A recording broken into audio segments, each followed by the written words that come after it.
നമസ്കാരം. ഗൾഫ് വാർത്തകൾ. പ്രവാസികളുടെ മൃതദേഹങ്ങളുടെ പേരിൽ വൻതുക വാങ്ങിയെടുക്കുന്നതിനെതിരെ മാർഗനിർദ്ദേശങ്ങളുമായി ദുബായ് ഇന്ത്യൻ കോൺസുലേറ്റ്. മരണ സർട്ടിഫിക്കറ്റിന് 110 മുതൽ 140 ദിർഹം വരെ, എംബാമിങ്ങിന് 1072 ദിർഹം, ആംബുലൻസിന് 220 ദിർഹം വാടക. ഇത് ദുബായിലെ വാടകയാണ്. മറ്റ് എമിറേറ്റുകളിൽ ഇത് വ്യത്യാസം വരും. കുവൈറ്റിലെ ജലീബ് അൽ ഷുവൈക്കിൽ പോലീസ് നടത്തിയ സുരക്ഷാ പരിശോധനയിൽ 2 വാഹനങ്ങളിൽ നിന്ന് വൻതോതിൽ മദ്യം പിടികൂടി. ദുബായിൽ മലയാളിക്ക് വീണ്ടും ഭാഗ്യമുദിച്ചു. ദുബായ് ഡ്യൂട്ടി ഫ്രീയുടെ മില്ലേനിയർ നറുക്കെടുപ്പിൽ $10 ലക്ഷം, അതായത് 8.7 കോടി ഇന്ത്യൻ രൂപയാണ് കിട്ടിയിരിക്കുന്നത്. പ്രവാസി മലയാളിയായ പ്രദീപ് ചാലാടനാണ് വിജയിച്ചിരിക്കുന്നത്.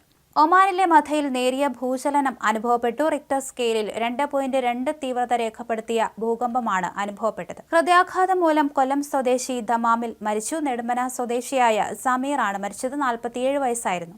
ജഡ്ജിയെ തട്ടിക്കൊണ്ടുപോയി കൈക്കാലുകൾ ബന്ധിച്ച് കുഴിയിലിറക്കി നിർത്തി വെടിവെച്ച് കൊലപ്പെടുത്തിയ കേസിലെ പ്രതിക്ക് സൗദിയിലെ കിഴക്കൻ പ്രവിശ്യയിൽ വധശിക്ഷ നടപ്പിലാക്കി. ദുബായിൽ റോഡ് മുറിച്ചു കടക്കുന്നതിനിടെ വാഹനമിടിച്ച് ഗുരുതര പരിക്കേറ്റ കണ്ണൂർ സ്വദേശിയായ റഹ്മത്ത് ബീവിക്ക് 10 ലക്ഷം ദിർഹം നഷ്ടപരിഹാരം കിട്ടും.